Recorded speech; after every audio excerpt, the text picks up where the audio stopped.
जिणवाणी पुत्री श्री सिद्ध श्री माता जी की जय जय गुरु माँ, जय जय गुरु माँ। एक समय की बात है,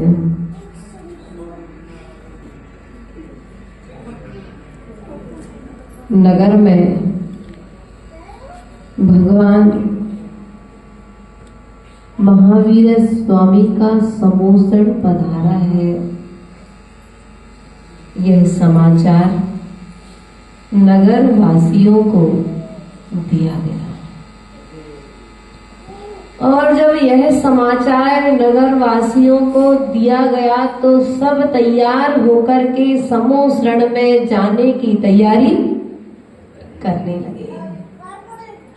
यह समाचार सेठ की बावड़ी में बैठा हुआ रहने वाला वह मेढक भी सुनता है और वह पूर्व जन्म के संस्कार वश उसे जाति स्मरण हो जाता है कि मैं तो पूर्व में जिनेंद्र देव का भक्त था, और उस बावड़ी से फुदकता हुआ बाहर निकल करके आता है। वह विचार करता है मैं भी भगवान के समोसरण में भक्ति करने के लिए जाऊंगा। क्या खाली हाथ जाऊंगा? नहीं, भक्ति करने के लिए जाऊंगा, लेकिन अपनी शक्ति के अनुसार कुछ तो भेंट में लेकर के जाऊंगा। मेढक के पास में तुम्हारे जैसा धन नहीं था, मेढक के पास में तुम्हारे जैसा मकान नहीं था, मेढक के पास में तुम्हारे जैसी भोग सामग्री नहीं थी, लेकिन भक्ति के भाव थे। तो उस बगीचे में लगा हुआ एक गुलाब का फूल और गुलाब के फूल की एक पंखुड़ी अपने मुख में दबा ली और उस पंखुड़ी को लेकर के भगवान के चरणों में जाने की चेष्टा करने लगा। आगे बढ़ता चला जा रहा है। वहां से राजा श्रेणिक का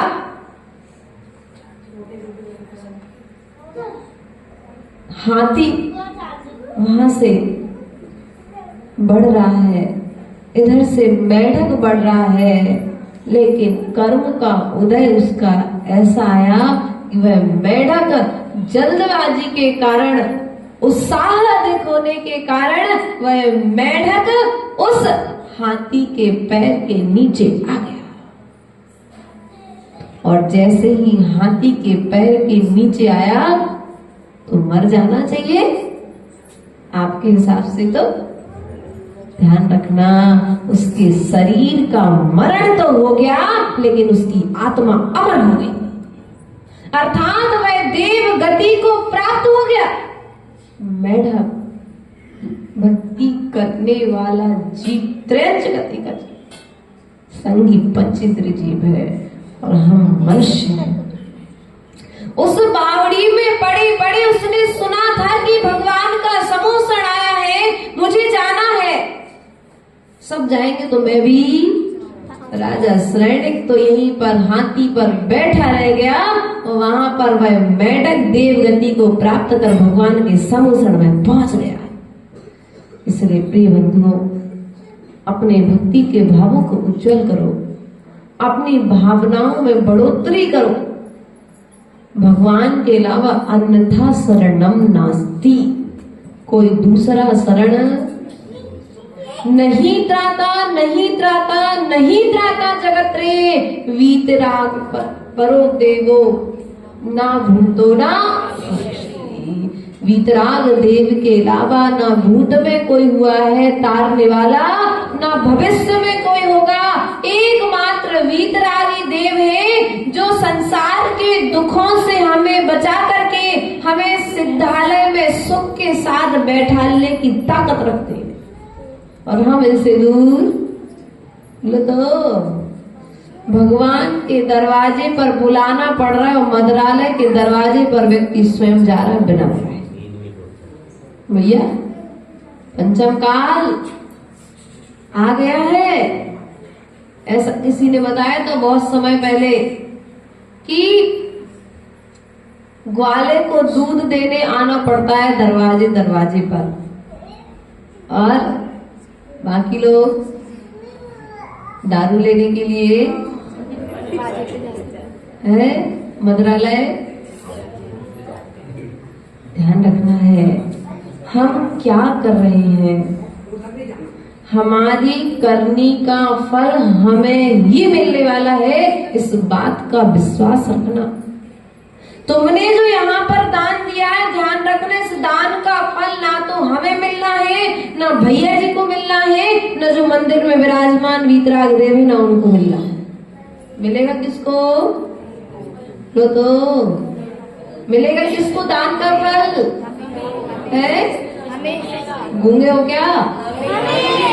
अभी कोई कह दे तो ईंट का जवाब पत्थर से देने के लिए सबके मुंह खुल जाएंगे। अपने अपने कर्मों का फल, जैसा तुम बीज बोगे वैसे फल तुमको। आचार्य गुरुदेव ने कविता लिखी है, बोए कर भूल बिच आम नहीं पाओगे, बोए कर भूल बिच आम नहीं पाओगे, आम घर पाना है तो आम ही लगाइए, मोह की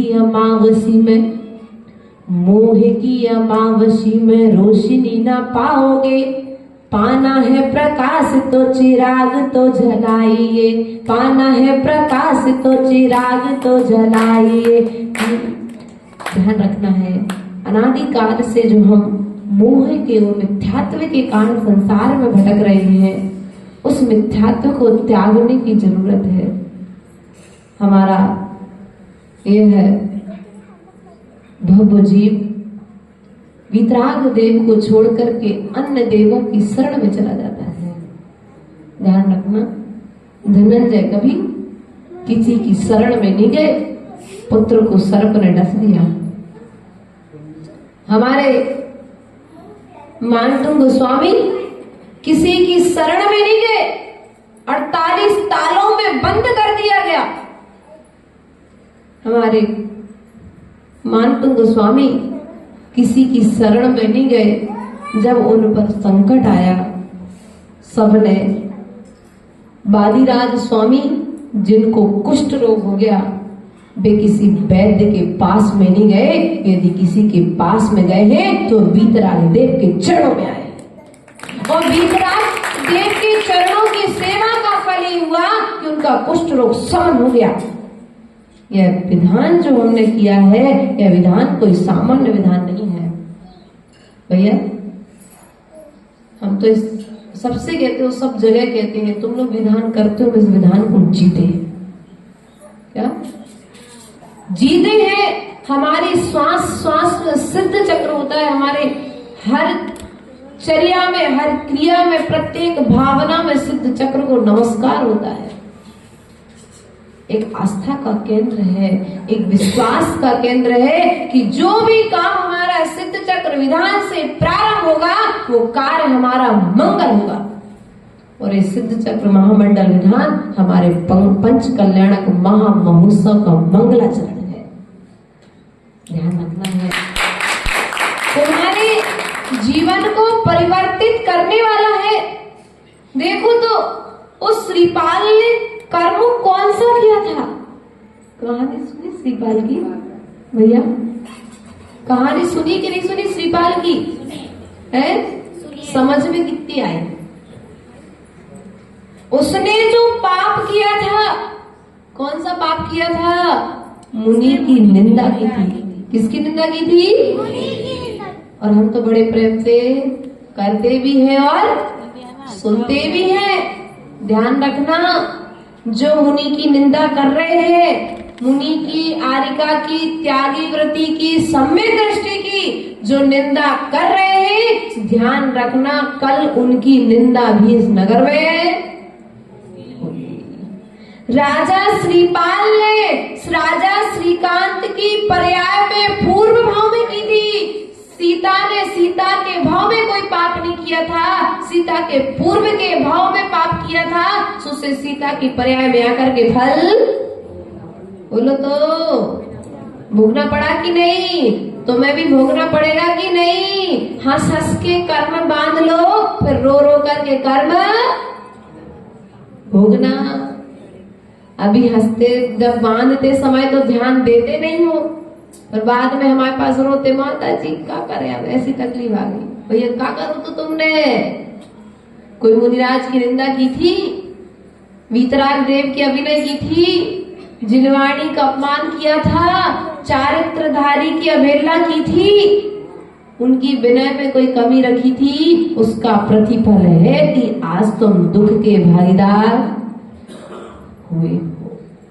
इसलिए यदि दुख से बचना चाहते हो तो ध्यान रखना, सिद्ध चक्र महामंडल विधान करना, साथ में एक नियम ले लेना कि हमारे नगर में कोई साधु आएंगे, हम उन साधु की कभी भी निंदा, बोलो तो भगवान के सामने कह रहे हो, 7 वचन छूट जाए टूट जाए चलेगा, लेकिन ये नियम टूटना। तुमसे तो साधु श्रेष्ठ है, एक टाइम भोजन कर रहा है, पैदल चल रहा है, केस लॉन्च कर रहा है अपने हाथों से, क्या तुमसे श्रेष्ठ नहीं है? एक दिन के लिए तुमसे कह दिया जाए, माताओं हमारे साथ सो जाना रात को, एक रात को तुमसे घर नहीं छोड़ा जाता, और साधु नंगे पैर रोड पर चलता है, और जहाँ ठिकाना मिलता है वहां पर आराम से। तुम एक दिन अपना घर परिवर्तित करते हो तो तुम्हें रात में नींद नहीं आती। बताओ हमारे साथ स्थिति, तो साधु का जीवन रोज नए स्थान, नई समाज, नए लोगों के बीच में रहकर के अपना जीवन यापन कर लेता कि नहीं कर लेता? तुमसे तो श्रेष्ठ है कि नहीं है? बोलो तो। तुम्हें साधु को देना क्या है? साधु तो तुम्हारे दरवाजे पर आता है और जो कुछ उसके पास में होता है वो दे करके अपनी शक्ति से ज्यादा तुम्हें दे देता है, लेकिन तुम लोग साधु को मुट्ठी भर आहार नहीं दे पाते। हम चौका नहीं लगा पाते, हमें तकलीफ है वे। ध्यान रखना, तुमने तकलीफ बुलाने का आमंत्रण दे दिया, अभी तकलीफ थी नहीं, अभी समस्या थी नहीं, अब समस्या आने वाली है। अब समस्या का स्वागत करो हाथ जोड़ करके, क्योंकि तुम्हारी तकलीफ का निवारण करने के लिए गुरु तुम्हारे नगर में आए थे, आर्य का संग तुम्हारे नगर में आया था, लेकिन तुमने बहाना बना करके चौके से। ध्यान रखना, जिस घर में दिगंबर मुनिराज का चरण पड़ जाता है, उस घर में कभी कोई व्यंतर बाधा वास नहीं करती है। ध्यान रखना, कभी उस परिवार के लोगों को परेशान, उनका प्रभाव इतना होता है। अभी तुम्हें श्रद्धा नहीं है गुरु पर, अभी तुम्हें श्रद्धा नहीं है वीतरागी देव पर। जिस घर के लोग वीतरागी देव के चरणों का गंधों तक अपने मस्तिष्क पर लगाते हैं, उनके घर परिवार के लोगों को कभी कोई व्यंतर वाला परेशान नहीं करती। होती तो है, होती तो है। पंचम काल में व्यंतर देव आते तो हैं, लेकिन परेशान उन्हीं को करते हैं जो इन देव की सेवा नहीं करता है। ध्यान रखना है, कोई पूर्व जन्म का कोई बैरी होता है, उनको परेशान करते हैं, हर किसी को परेशान भी नहीं करते हैं। सच्चे जिनेंद्र देव के भक्तों की परीक्षा तो लेते हैं, ध्यान रखना, परीक्षा लेते हैं। चारित्रधारी की भी कभी कभी दृढ़ता की परीक्षा वो ले लेते हैं। इसलिए ध्यान रखना है, जिसके घर में जिनवाणी विराजमान है, उसके घर में व्यंतर देव आएंगे, लेकिन वे तुम्हें सहयोग करेंगे। तकलीफ जिनवाणी ले लो भैया, माता जी जगह नहीं है हमारे घर है। अच्छा, अब तुम्हारे घर है जिनवाणी रखबे, जगह नहीं बची, भगवान रखबे, जगह नहीं बची, और 400 साड़ी रखबे के लाने सो पूरी 4x8 की गोदरेज पूरी, एक 9 इंच की 5 इंच की प्रतिमा रखने के लिए जगह नहीं है, एक छोटी सी 9 इंच की जिनवाणी रखने के लिए तुम्हारे घर में जगह नहीं है, साधु को आहार कराने के लिए तुम्हारे घर में जगह नहीं है, तो श्रावक नहीं हो तुम लोग, तो जैनों के नाम पर कलंक हो जाओगे। कड़वी बात है, थोड़ी सी लगेगी कड़वी औषधि, लेकिन तुम्हारा जो मिथ्यात्व चल रहा है ना, जो अश्रद्धान चल रहा है, इसको मिटा देगा। इसलिए ध्यान रखना, आज सभी जन यहाँ पर बैठे हुए हैं, हम सबसे यही कहेंगे, वो बहुएं तरसती हैं। अमित भैया के घर पर जो भाभी लोग हैं तरसती हैं, पिछले बार भी आए थे, बहुत निवेदन किया उन्होंने, इस बार भी निवेदन किया, लेकिन हमें आगम किया क्या? कहती माता जी हमें इसी में खुशी है कि हमें आपकी वैया वृत्ति करने मिल रही है, हमें आपके कपड़े धोने मिल गए, हमें इसी में खुशी है, हमें इसी में खुशी है कि आपके चौके के हमने बर्तन साफ कर दिए। तुम लोग काम से क्या कहते, सेवा से, पुण्य करने से बचते हो, पुण्य करने से भागते हो दूर। जितनी श्रद्धा के साथ में वो किसान जिसकी टेकड़ी पर हम लोग विहार करते हुए बैठ जाते, उसके स्थान पर वो किसान आकर के पूछ लेता है, बाबा जी मंदिर हमारे घर पर बैठ जाओ, हमारा घर मंदिर बन जाएगा। लेकिन आप लोग धन्य है हमारे, आपके कौन है जिनके घर पर हम लोग रुके हैं? सोनी जी, देखो तो जाति से सोनी है, लेकिन लक्षण श्रद्धा भाव, आवास दान हर कोई नहीं कर सकता। घर सबके पास होंगे, लेकिन हर किसी के घर पर साधु नहीं रुक सकता। कोई पुण्य आत्मा जीव होगा कि आपका भाव हुआ और उन्हें तत्काल तुम्हारे लिए स्वीकृति दे दी। इसलिए ध्यान रखना है, ये पुण्य के छोटे छोटे अवसर जब भी तुमको मिले, इनसे बचो मत, दूर मत भागो, क्योंकि पैसा कमाना तो जीवन भर है, लेकिन पुण्य के अवसर बार बार। आज भी हम आपसे कहेंगे, हमें कहीं बाहर जाने की जरूरत नहीं है, शिखर बन रहा है। यदि खेड़ी समाज के लोग यदि ऐसा बीड़ा उठा ले, अपने जो जोड़ जोड़ के रखिए ना कि बुरे समय में काम आएगी। हम कहते बुरा समय आए क्यों किसी के जीवन में? क्यों भैया? पहले से तुमने सोच के रखा है कि तकलीफ के समय में काम आएगा, तो तुमने खुद पहले तकलीफ को आमंत्रण दिया कि आओ हम तुम्हारे लाने समस्या को निराकरण के लाने पैसा जोड़ के व्यवस्था करके। ऐसा सोचने क्यों? हम तो भगवान के भक्त हैं, तकलीफ हमारे जीवन में आएगी ही नहीं, इसलिए हमें तकलीफ के समय के लिए जोड़ने की जरूरत। जितना तुम्हारे हाथ में है उतना भगवान के चरणों में लगा दो, गुरुओं की सेवा में लगा दो, जिनवाणी के प्रकाशन में लगा दो, कहीं कोई जीर्णोद्धार हो रहा है वहां पर लगा दो। अब तुम्हारे यहाँ पर शिखर बनना है, तो यदि खेड़ी समाज सोच ले तो किसी दूसरे की जरूरत है क्या? बोलो तो भैया माताओ, तुमने जो जोड़ जोड़ के रखा है, मोदी नोट परिवर्तन करेगा तो अपने आप सबके निकल आएंगे, और ऐसे कहेंगे तो किसी के निकलने वाले है क्या? कोरोना काल में अच्छों ने जोड़ के रखा था, अच्छे अच्छे धनपति चले गए, और तुम भी एक दिन जाओगे कि रुकोगे? अजर अमर होकर के तो नहीं आए हो तो अमृत पी करके आ रहे हो भैया। कोई एक आध दो खेड़ी में ऐसे हो जो अजर अमर रहने वाले हैं, तुम्हारा पैसा तुम्हारे साथ में जाने वाला हो, मिला के कोई ऐसा मंत्र तंत्र जादू टोना, कोई काला वाला जादू मिल गया हो? नहीं है ना, तुम्हारे साथ में जाने वाला। धन कमाने के लिए पुण्य की जरूरत नहीं है, धन को दान और त्याग करने के लिए पुण्य की जरूरत पड़ती है। धन तो भिखारी भी कमा लेता है, एक एक रुपए मांग मांग करके, लेकिन उस धन को धर्म में दान करने के लिए तीव्र पुण्य का उदय चाहिए। सबके पास में धन है, लेकिन दान की भावना है सबके पास में भैया? दान की भावना है? कोई बात नहीं, आज तुम दान मत करो, डॉक्टर के पास जाओगे, एक लिख देगा MRI, सीधे 8-10 हजार रुपए एक बार में MRI में सीधे खुशी खुशी देकर के आ जाओगे। वो तो लगता ही है, काहे कि तुमने भगवान के पास धन की गतियां 3 दान हो गया नाश, 3 जगह में से कहीं ना कहीं जाएगा। या तो तुम दान में दे दो, या फिर भोग कर लो, और भोग नहीं कर सकते तो तुम्हारे जाने का तो नाश, क्योंकि तुमने जैसे दिया वो उपयोग करेगा कि दुरुपयोग करेगा, कोई पता है क्या किसी को?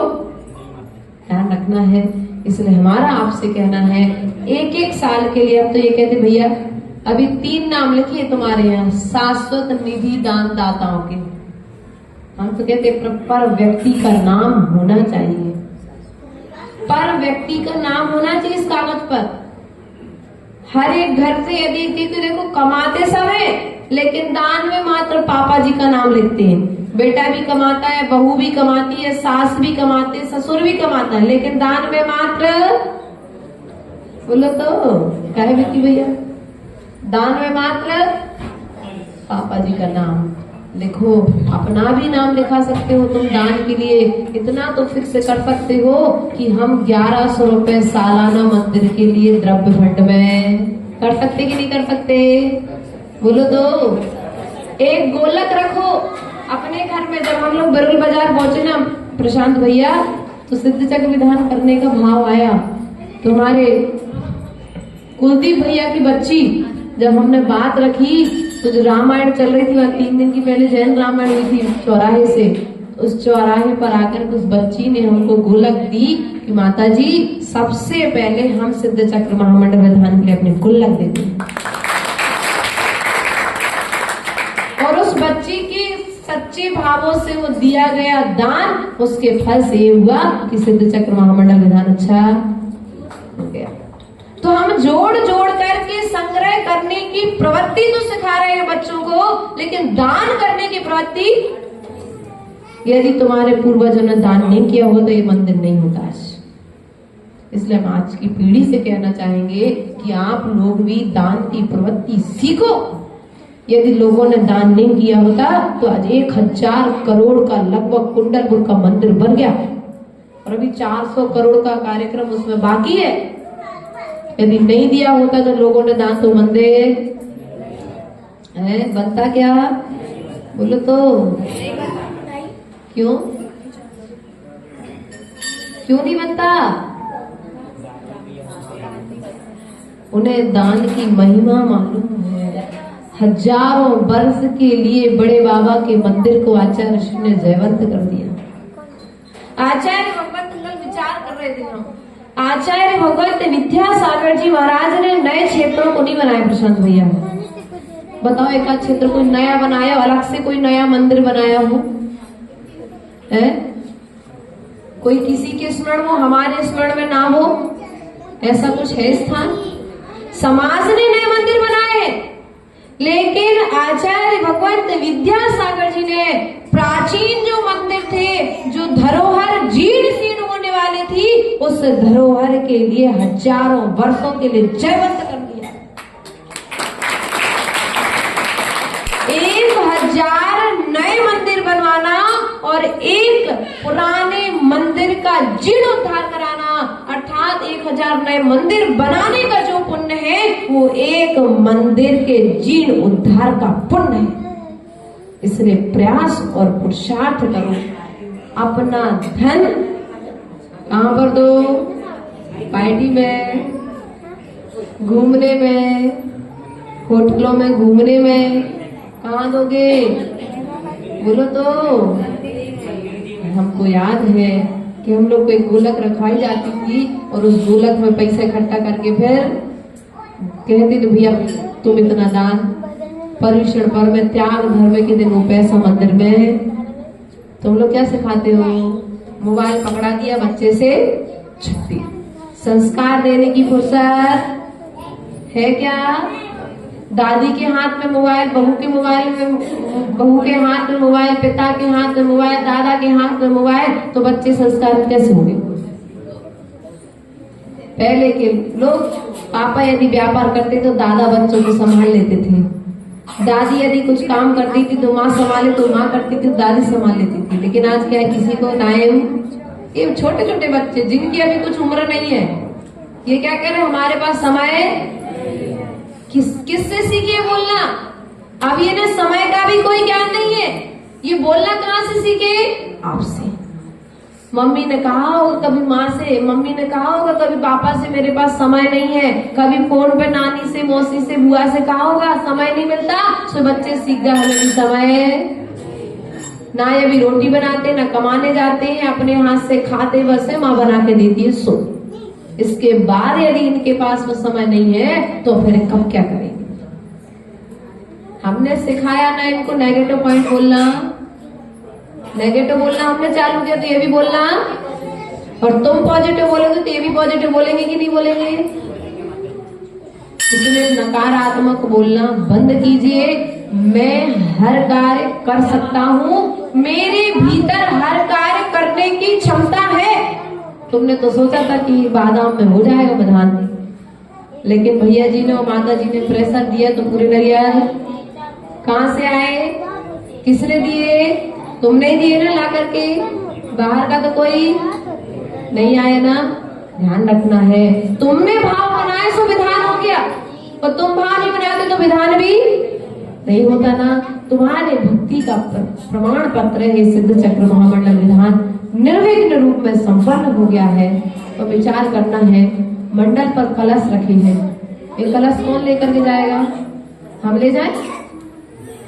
नहीं, हम द्वारा रख देंगे, क्या दिक्कत है कि तुम लोग लेके जाओगे? बोलो तो है। अब पात्रों का चयन करके जाओगे कि ऐसे दे दोगे भैया? इसकी भी कोई फिक्स राशि करी है कि फिक्स कर दी कलश? देखो ध्यान रखना है, कलश एक बार मंडल पर रख गया, अब इसको द्वारा प्रतिष्ठा एक बार प्रतिष्ठा हो गई, अब द्वारा इसको मंडल पर सिद्ध चक्र महामंडल विधान का कलश है। अभी माँ भैया जी करेंगे पात्र चयन। ध्यान रखना है, वंचित नहीं रह जाना है ना। पुरुषार्थ करना है कि हम अपने मंदिर के लिए क्या सहयोग दे सकते हैं। हम अपने मंदिर को, अब आज जैसे तुमने सजाया, कितना अच्छा लग रहा मंदिर, ऐसे 12 महीने हमारा मंदिर सजावट रहना चाहिए। जैसे हम अपने घर के दरवाजे को सदा अच्छा रखते हैं ना, तो ये विशुद्धि का केंद्र है, ये बुद्धि का केंद्र है, ये साधना का क्षेत्र है। जब तुम्हारे मंदिर में कोई प्रवेश करे तो कहे कि हाँ यार खेड़ी समाज बहुत अच्छी है, क्योंकि मंदिर हमने उनका देखा है। मंदिर समाज का दर्पण हुआ करता है। क्या कहा भैया? मंदिर समाज का, समाज कैसा जीवन जी रही है ये मंदिर में रखी चटाइयां और मंदिर में रखी जिनवाणी बता देती है। यदि तुम अस्त व्यस्त हो तो जिनवाणी भी मंदिर में अस्त व्यस्त नहीं। तुम क्योंकि वैसे पटकते जाओगे जैसे घर में तुमने कपड़े गूंज गाज के वो पुड़िया बना करके रखी है ना। ध्यान रखना है, मंदिर की व्यवस्थाओं को महिला मंडल संभाल ले। ध्यान रखे, हर रविवार को मंदिर में व्यवस्थित जाले नहीं आना चाहिए। यदि मंदिर में जाले आ जाएंगे तो तुम्हारे जीवन में जाले आ जाएंगे। ध्यान रखना, मंदिर में जाला बने उसके पहले मंदिर में सफाई।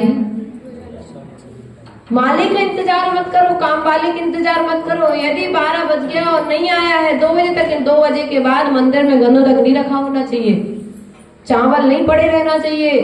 ऐसा नहीं कि वो शाम को आएंगे तो शाम का इतने बीच में यदि कोई बाहर का व्यक्ति तुम्हारे मंदिर में आ गया तो क्या विचार करेगा। इसलिए जागो। हम कहते कहीं के लिए दान मत दो, तुम्हारी शक्ति नहीं है। ना अनेकांत क्षेत्र को देना, ना तुम भैंसदेही को देना, तुम अपने मात्र खेड़ी को अकेले संभाल लेना, तुम्हारा जीवन समझ जाएगा। तुम्हारी शक्ति के अनुसार तुम करना, लेकिन फिर भी तुम्हें ऐसा लगे कि अरे हमारे गांव में वो चंदा लेने आ गए, तो ध्यान रखना वो चंदा लेने नहीं आए, वे तुम्हारे लिए पुण्य से जोड़ने के लिए आए हैं। किससे जोड़ने के लिए आए हैं? क्योंकि पुण्यात्मा जीव के पास में, पुण्यात्मा जीव जाता है पुण्य देने के लिए। पापी जीव पुण्य नहीं ले सकता। और हम तो ये कहेंगे, हमारी मैडम बैठी है, अभी सौधर्मेंद्र हुआ नहीं है, हम तो आपसे कहेंगे सामर्थ्य है, शक्ति है, क्षमता अच्छी है, योग्यता अच्छी है, अभी शरीर स्वस्थ है आज की डेट में, कल का कोई भरोसा नहीं है। अगर चाहो तो, मैं नहीं कहती, चाहो तो सौधर्मित्र बन सकते हो। मुनि बनने के लिए पुण्य चाहिए, भाव का पुण्य चाहिए भैया मुनि बनने के लिए। प्रशांत भैया, एक भाव के पुण्य से मुनि बन जाएगी क्या? नहीं। भाव की साधना चाहिए मुनि बनने के लिए, भाव का पुण्य चाहिए आरिका माता जी बनने के लिए, भाव का पुण्य चाहिए व्रतों को धारण करने के लिए। जब तुम्हारा अनंत अनंत भाव का पुण्य होगा तब कहीं जीव पंच कल्याण प्रतिष्ठा महोत्सव में इंद्र बनकर के विराजमान हो पाएगा। ध्यान रखना, सामान्य बात नहीं है। बुंदेलखंड के लोग इन अवसरों के लिए तरसते हैं, मोड़ लगाते हैं आपस में। और तुम्हें धर्म की महिमा का ज्ञान ना होकर के तुम लोग लुका छिपी करते, अरे बे ले दान, अरे बे कर ले दान, बे कर ले। नहीं भैया, बे क्यों कर ले? सबसे पहले हमारा नाम होना चाहिए। पुण्य के कामों में, पाप के कामों में फोटो खिंचाने के लिए, डांस करने के लिए तो सबसे पहले बोलो तो दान करने के लिए सबसे पीछे। ध्यान रखना, आप लोग विचार करना है। पुण्य के अवसर कभी कभी आते हैं, हर रोज आते हैं क्या? भगवान ने तुम्हारे लिए सामर्थ्य दी है तो उसका उपयोग कर लो, वरना पता नहीं आंगले में अवसर मिले या ना मिले।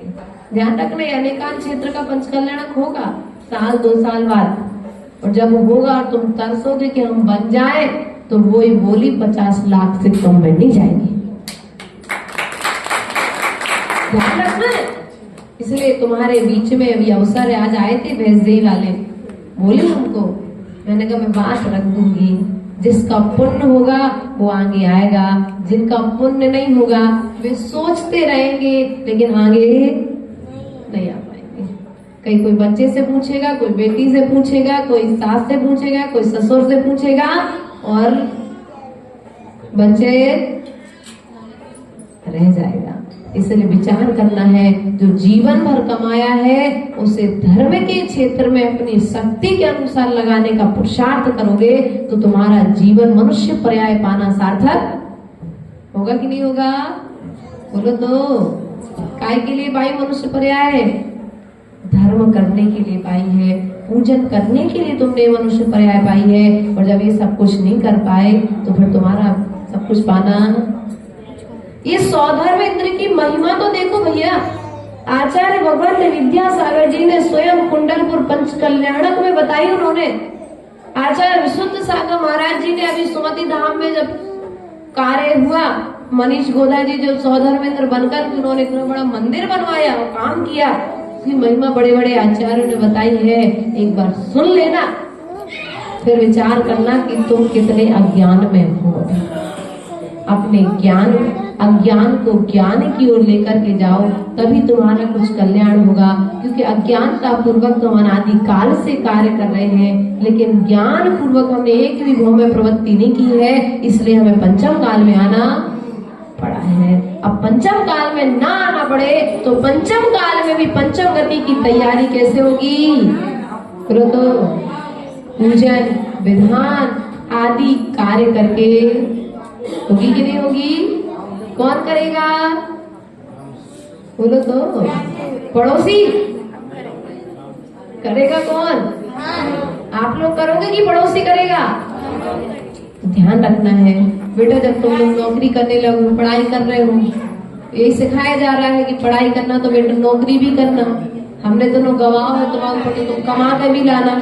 माता पिता कैसे संस्कार दिए जा रहे हैं बच्चों के लिए, हमारा भी आपसे कहना है बेटा, जब कमाने बैठो ना तो अपनी कमाई का एक हिस्सा 4 हिस्से करना, 4 हिस्से में से एक हिस्सा दान के लिए निकाल करके रख देना। क्या करना है? एक हिस्सा दान के लिए लगा करके रख देना। और उन क्षेत्र 4 प्रकार के जो दान बताए गए हैं, उन 4 प्रकार के दानों में से एक दान में जब जहां जिस दान की जरूरत पड़े वहां पर दान कर देना। क्योंकि कमाना तो अनादिकाल से, कमाया तो अनादिकाल से है और कमाएंगे भी अनादिकाल तक। जब तक आयु कर्म शेष रहेगा तब तक हम कमाते रहेंगे, लेकिन खर्च करने का, दान करने का अवसर तुम्हारे दरवाजे पर रोज रोज आएगा क्या? बोलो तो। अवसर रोज रोज मिलेगा क्या? नहीं मिलेगा। इसलिए अवसर तुम्हारे हाथ से चूक ना जाए। हमारा तो ये सोच है कि हमारे बैतूल जिला में जितनी बच्चियां हैं, कल भी मैंने ये बात आपसे कही थी, हमें प्रत्येक बच्ची उस पंचकल्याणक प्रतिष्ठा महोत्सव में चाहिए। और ये जिम्मेदारी हमने सौधर्म मित्राणी को दी है। राशि कोई बड़ी है क्या? इतनी राशि तो तुम मुक्तागिरी तक जाते उतने उससे ज्यादा खर्च कर लेते कि नहीं देते। लेकिन ये जो राशि रखी है, क्योंकि तुम्हारे लिए जो सामग्री दी जाएगी उस सामग्री के में ही वो खर्च हो जाएगी। तुम्हारे लिए मात्र उस मंच पर लाकर के गुरु के हाथों से तुम्हारे संस्कार कराना हमारा उद्देश्य है। तुम्हारी जो पीढ़ी भटक रही है, धर्म परिवर्तन कर रही है, उस धर्म परिवर्तन से बचाना हमारा उद्देश्य है। पैसे कमाना हमारा समाज का कोई उद्देश्य, लेकिन उसमें भी हम क्या सोचते हैं? हमारी सोच नकारात्मक, क्योंकि हम सकारात्मक तो सोच नहीं पाते हैं, क्योंकि हम जैसा करते हैं हम वैसा ही दूसरे को भी देखते हैं। नहीं, ऐसा नहीं करना। अपनी सोच को बदलो, गुरुओं के भीतरी रहस्य को समझने का पुरुषार्थ करो। ये दान की बात करने वाले तुम्हारे जीवन में कुछ अच्छा परिवर्तन लाना चाहते हैं, तुम्हारे धन का सदुपयोग कराना चाहते हैं, इसलिए तुमसे दान की बात ग्रंथों में आचार्यों ने कही है। पुरुषार्थ और प्रयास करना है कि हमें इस खेड़ी के विधान को तो हमने अच्छे से कर लिया, लेकिन ठीक 1 महीने बाद जो पंचकल्याणक प्रतिष्ठा महोत्सव होने वाला है, हमने आपसे पूर्व में भी कहा था कि आपके सहयोग के बिना होने वाला होगा क्या? 2 मिनट बेटा, आपके सहयोग के बिना होगा क्या? बोलो तो नहीं होगा ना। तो फिर सहयोग करोगे कि नहीं करोगे? कोई तन से करेगा, कोई मन से करेगा, कोई धन से करेगा। जिसकी जैसी सामर्थ्य हो उस पंचकल्याण प्रतिष्ठा महोत्सव में शामिल होकर के हमारे युवा मंडल, हमारे भैंसदेव सकल दिगम मंडल समाज ने जो बीड़ा उठाया है, 35 पिच्छियां वहां पर पहुंचेंगी। लगभग 25 मार्च की संभावना बन रही है ना। तो हमारा पुरुषार्थ ही होना चाहिए कि यदि 5 दिन पहले भी गुरु महाराज आ जाते हैं वहां पर, तो हम 5 दिन पहले से वहां पर उनकी सेवा के लिए तत्पर। बोलो तो कि दुकान खोलोगे भैया, हाथ को महीना चलेगा, रंगोली बेचोगे है? तो छोड़ देना। पैसा तो जीवन भर कमाओगे। होली हर साल आएगी, दशहरा हर साल आएगा, रक्षाबंधन हर साल आएगी, महाशिवरात्रि हर साल आएगी, लेकिन गुरु महाराज तुम्हारे नगर में हर साल आने वाले नहीं है। पंचकल्याण प्रतिष्ठा महोत्सव हर साल होने वाला, वो तो एक ही साल, एक ही बार, और एक बार हो गया सो हजारों वर्षों के लिए फिर से। भैया क्यों? अभी बहुत सालों के बाद, 25 सालों के बाद नियोग बना है, अब पता नहीं कितने सालों के बाद। और हम तो कहते हैं वो भी नियोग पंचकल्याण हुआ ही नहीं होता, कहीं से प्रतिष्ठा होकर के भगवान आए थे। क्योंकि प्रतिष्ठा कराने के लिए पुण्य चाहिए है। हर व्यक्ति भगवान की प्रतिष्ठा, आप लोग ने तो खैर कराई है यहाँ पर उदार सागर महाराज जी के सानिध्य में।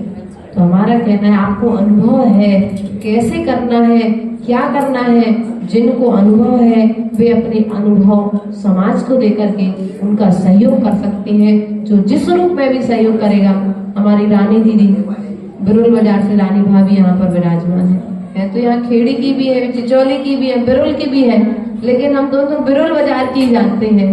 कल कुलदीप भैया आए और बोले माता जी हम भी वहाँ के लिए 11,000 की राशि प्रदान करें, घोषणा करके चले गए।